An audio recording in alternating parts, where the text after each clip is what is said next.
and welcome back to my channel where we are all crime all black, all the time.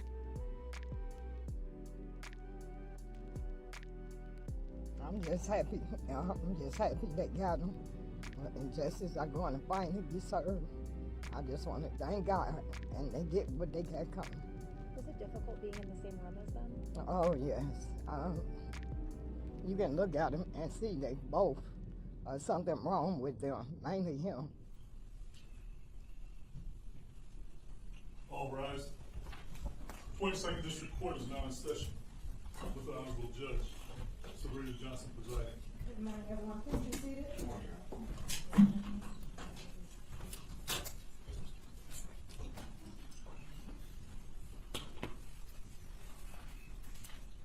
Case number 25-1709 and 25-1710 FY People versus Charla Pendergrass, People versus Jalen Pendergrass. Appearances. And good. Dominic Degracia, P69815 on behalf of the people. And good morning, Your Honor. For the record, Terry Johnson, P70773 on behalf of Ms. Charla Pendergrass, who is present and stands to my left. Good morning. May it please the court, Judge. My name is Adam Clements. My P number is 77233. I'll appear on behalf of Mr. Pendergrass. State your name for the record, please. Good morning, everyone. All right, this is date and time scheduled for arraignment. Do you wish to have the charges read? Mr. Johnson. Your Honor, for purposes of arraignment, we'll waive formal reading on behalf of Ms. Pendergrass, and we'd like to enter a plea of, ask for a plea of not guilty. Very well.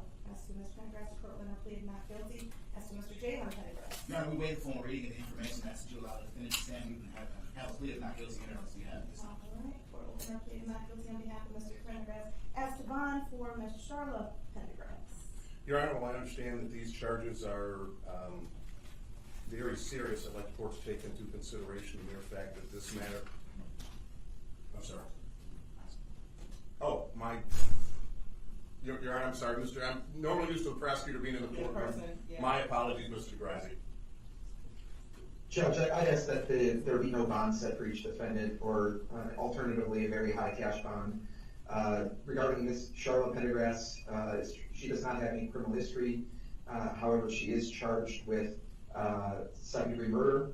And I think more importantly for bond purposes, this is a case where the evidence, I believe, will be abundant that both defendants, but particularly Ms. Charla Pendergrass, engaged in a extended campaign to lie to the police, lie to law enforcement to cover up her actions. She was originally charged with lying to a peace officer, which was later dismissed because an FBI agent is not a peace officer within Michigan. But the point is that Ms. Charla Pendergrass, I don't believe, can be trusted to follow the orders of the court. She has shown in the past her willingness to be deceptive, to be untrustworthy, and given the serious nature of these charges and the circumstances behind the actual crime itself, I'm asking that there be no bond for Ms. Charla Pendergrass, or alternatively a very high cash bond. Mr. Johnson, you wish to respond? I do. Your Honor, I'm just rather shocked that the prosecutor can say that my client is not able to follow court orders. This court is aware Ms. Pendergrass was placed on a bond, a high bond, and Ms. Pendergrass followed all of those bond conditions. Not a single time was there any allegations that she violated or did anything that she should not have done. As a matter of fact, Your Honor, even after the case was dismissed, that was back in August, so about 3 months ago, she's done absolutely nothing. She has nothing to hide. The problem is she didn't cooperate with the police in a manner in which the police wanted her to cooperate. To come forth and say no cash bond, or to say no bond or a very high cash bond is ridiculous. She is not a flight risk. She's been here at every single court event, and I would ask that if the court sets a bond, that it be a reasonable bond. Again, based upon her actions that this court has saw, not the allegations that have been put forth by people.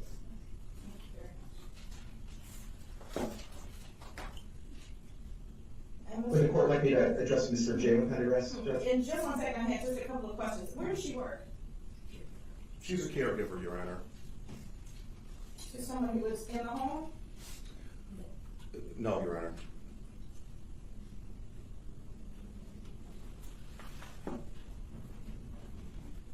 And the address we have for her on Roth, is that the best address? What street, Your Honor? Roth. Roth. No. Okay, so if, Mr. Johnson, if you can make sure we have an updated address too for her? I will take care of That's that. not the correct address. But, the address that is correct, how long has she been there? Approximately a year, Your Honor. Is this the address out county, outside of Inkster? Whatever her current home address is, how long has she been associated with her current home address? Oh, over a year. Okay.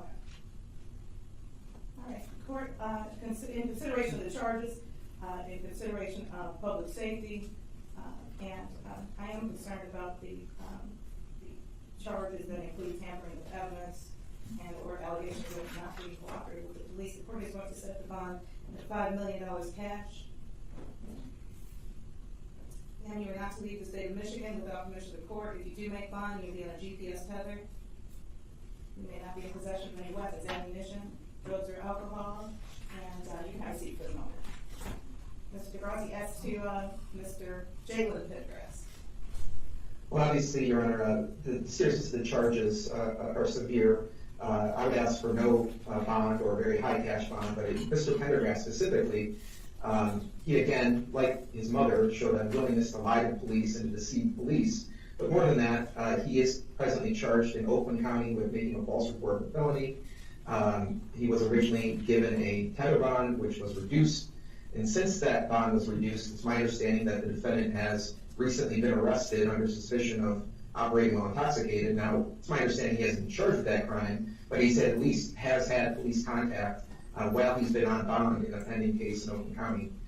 So for those reasons, Your Honor, I again ask for no bond or a very high cash bond. Yes, Judge, what I would say on behalf of Mr. Pendergrass is it's interesting and rich that the prosecutor brings up my client's Oakland County case, cases which I believe undeniably will be dismissed. The reason why my client's bond was decreased in that particular matter is because the case is in fact so weak. But nonetheless, Judge, I'm in a venue where litigation is underway. We have a motion to dismiss that's pending in that regard, and I think that we'll be successful. But I think what's pointed in this particular case is that in that particular matter, my client was placed on a house arrest tether. During that particular time, he never missed court, he never violated any conditions of his bond. But moreover, more importantly, as it relates to this investigation, in this case, when did Mr. Pendergrass ever flee the jurisdiction? When did he ever run for law enforcement?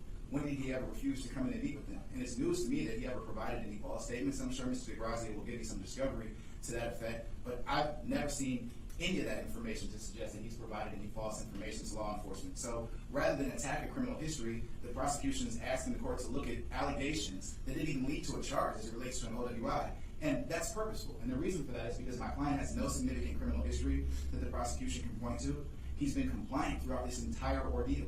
So to somehow suggest that he would be a flight risk when he's never fled or done anything to that effect suggests that he's a flight risk simply because we decided to charge him after 6 months. So what I'm asking the court to do in this particular matter is to consider the fact that the defendant is compliant all the way through, retains counsel, and does everything that he's asked to do. At what point do we actually respect the fact that he's presumed innocent? I'm asking the court to set bond in this particular matter at $100,000 cash surety. My client can go on a house arrest tether. He's not employable right now. We don't have any objection to him being on house arrest, and he's already demonstrated that he can comply. But more compelling than anything, judges, he's looking forward to having an opportunity to finally have his name cleared. We want the evidence to be brought forth just like everyone else does, because as of right now, only the prosecution has that evidence. And we've never seen anything that suggests that he's broken the law in relationship to the death of London Thomas, or that he's obstructed justice in any way at all. So for those reasons, Judge, I'm asking for a fair and reasonable. Thank you. Again, considering the factors that this court must consider in order to set bond or any type of pre-trial release, given the nature of the charges, was Mr. Pendergrass working at or around the time of the incident? And if so, where and how long? Well, at the time, at what period of time? Back in April. Well, he wasn't allowed to work, Judge, once he was charged in Oakland. Okay. What was he doing before that? Where was he working? He was not working at Okay. All right. And so the court is going to remand Mr. Pendergrass, set no bond given the nature of the charges. And we need to set a probable cause conference date. Is everyone available to zoom in for a probable cause conference on the 22nd of October? What time will that be, Your Honor? 9 a.m. Yes, sir. I'm sorry, Judge, I didn't catch that date. October 22nd, 9 a.m. for PCC on Zoom. On behalf of Ms. Pendergrass, Your Honor, I'm available, or will make myself available. I may work. All right, Mr. Grassi, you're good with that? That's fine, Judge. All right, and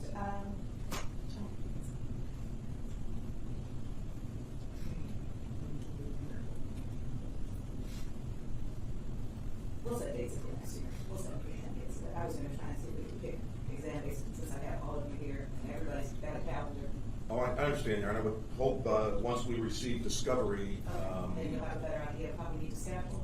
yeah, hopefully I'll get it all this time. All right. We'll see how far it's going, 22nd, 9 a.m. Thank you. Thank you, Your Honor. You're set at 3. And I don't feel they need to be on the streets because it's not safe with nobody else's kids out there. You knew him, they had a relationship. I never met him before because, you know, she was with us. She went home to her mother. I heard about him, but I never saw him. I never met him, but if I would have, I probably would have stopped her from talking to him. Because you can see simply it's something wrong with him.